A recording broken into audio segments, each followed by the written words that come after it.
A Poem from a Father to His Youngest Son by Timothy T.B. The worst pain I've ever felt was looking at you reach for me through a video screen and I couldn't touch you. Right then, I knew what it felt like to die, a living death.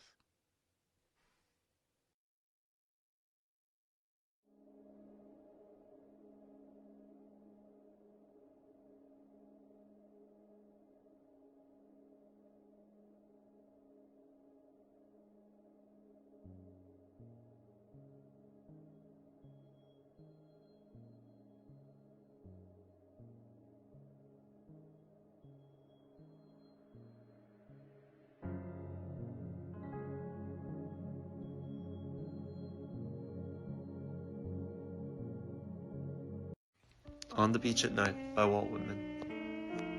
On the beach at night stands a child with his father, watching the east, the autumn sky. Up through the darkness, where ravine clouds, the burial clouds, and black masses spreading, lower sullen and fast athwart and down the sky. Amid a transparent clear belt of ether yet left in the east, ascends large and calm the Lord star Jupiter, and nigh at hand, only a very little above, swim the delicate sisters the Pleiades. From the beach, the child holding the hand of his father, those burial clouds that lower, victorious soon to devour all, watching, silently weeps. Weep not, child, weep not, my darling. With these kisses, let me remove your tears. The ravening clouds shall not long be victorious. They shall not long possess the sky. They devour the stars only in apparition. Jupiter shall emerge. Be patient. Watch again another night. The Pleiades shall emerge. They are immortal. All those stars, both silvery and golden, shall shine out again. The great stars and the little ones shall shine out again. They endure. The vast immortal suns and the long enduring pensive moons shall again shine.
Sign from My Father, Who Stressed the Bunt, by David Bottoms.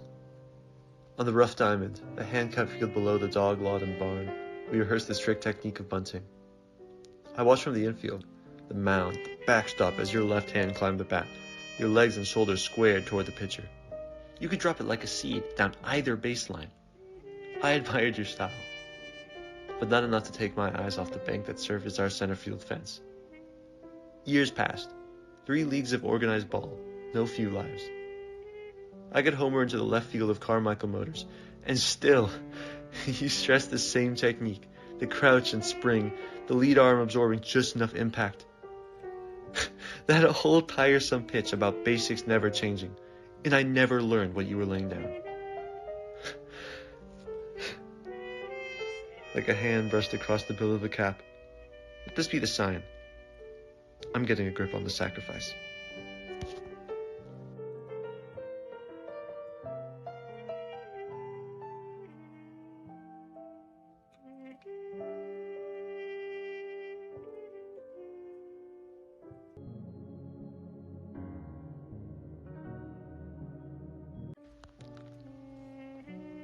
Sign from My Father.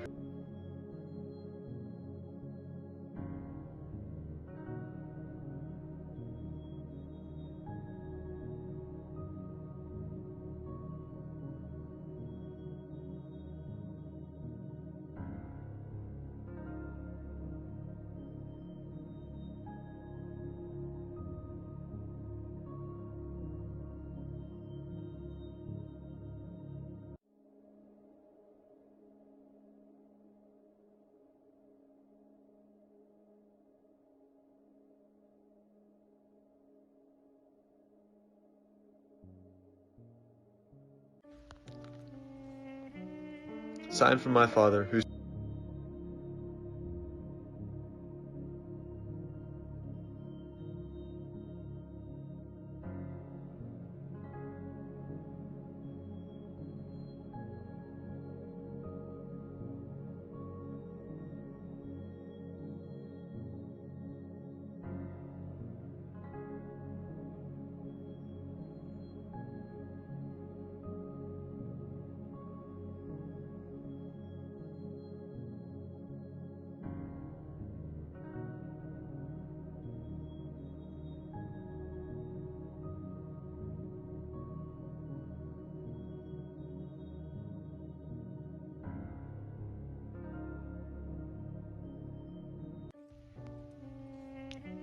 My Father's Telescope by Rita Dove.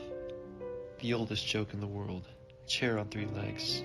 Sawdust kicks up, swirls around his boots, and settles in the cuffs of his pants. The saw is as nervous as a parrot. Chair shrinks. After years of cupboards and end tables, after a plywood Santa and 7 elves for the lawn and the snow, he knows. He's failed and an oak. Next Christmas, he buys himself and his son a telescope.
A Story by Lee Young Lee.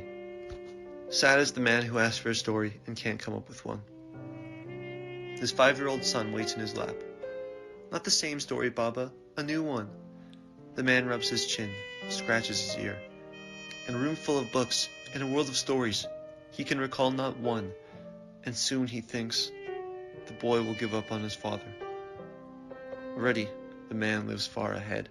He sees the day this boy will go. Don't go. Hear the alligator story, the angel story once more. You love the spider story. You laugh at the spider. Let me tell it. But this boy is packing his shirts. He's looking for his keys. Are you a god, the man screams, that I sit mute before you? Am I a god that I should never disappoint? But the boy is here. Please, Baba, a story? Is it emotional, rather than logical equation? An earthly rather than heavenly one, which posits that a boy's supplications and a father's love add up to silence.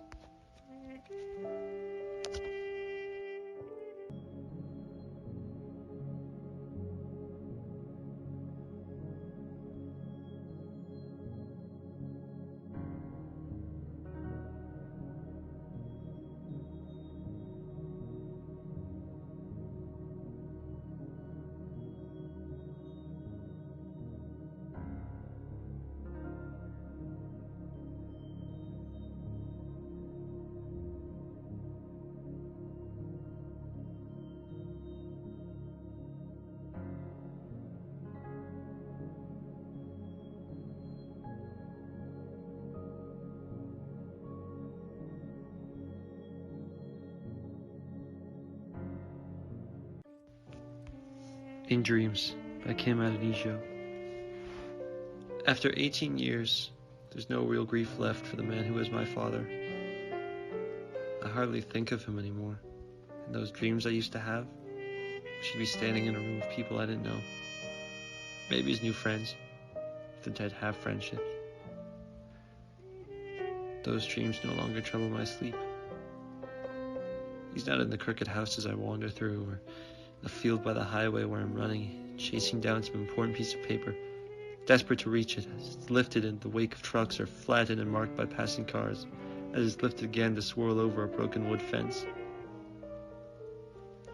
I don't know why the paper's so important, or if anything is even written there. I don't know where the dead go, why it's good to forget them, not to see them if they come crowding the windows or trying to lay themselves down and press along our bodies at night. And ask that we love them again, that our sorrows include them once more. This morning I couldn't get up. I slept late. I dreamed of the single sheet of paper, which I never managed to reach, as it shuddered and soared over the grass and a few flowers, so that I woke with a sense of loss, wondering who or what I had to mourn besides my father, whom I no longer mourn. Father, buried in the earth, beneath grass, beneath flowers, I trample as I run.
Nobody Wants to Write an Elegy by William J. Harris. You'd do anything to avoid that. You just want one more day with Dad. Watching Turner classics together, talking about the old days, talking about Canada, talking about the Union Pacific Railroad, talking about being broke and on the road with a band, talking about Mother, gone almost 10 years. He still misses her. Be so glad if she just walked through that door, son. The next movie brings him back to his early teens when he was an usher, one of those grand movie palaces in Calgary. He begins to get away from me, walking toward the screen in his majestic, almost military uniform. He disappears from the room. He's gone.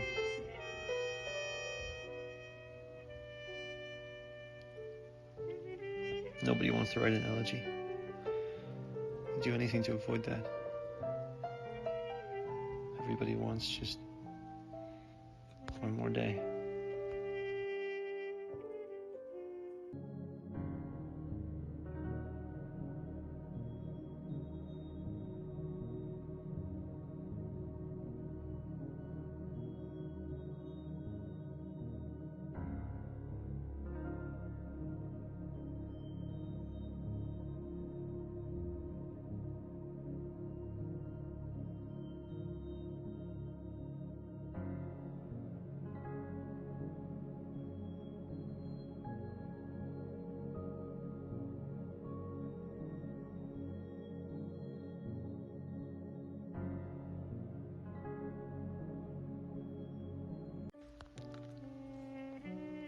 Sign from My Father, Who's Dressed the Bunt, by David.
The Harp by Bruce Weigel.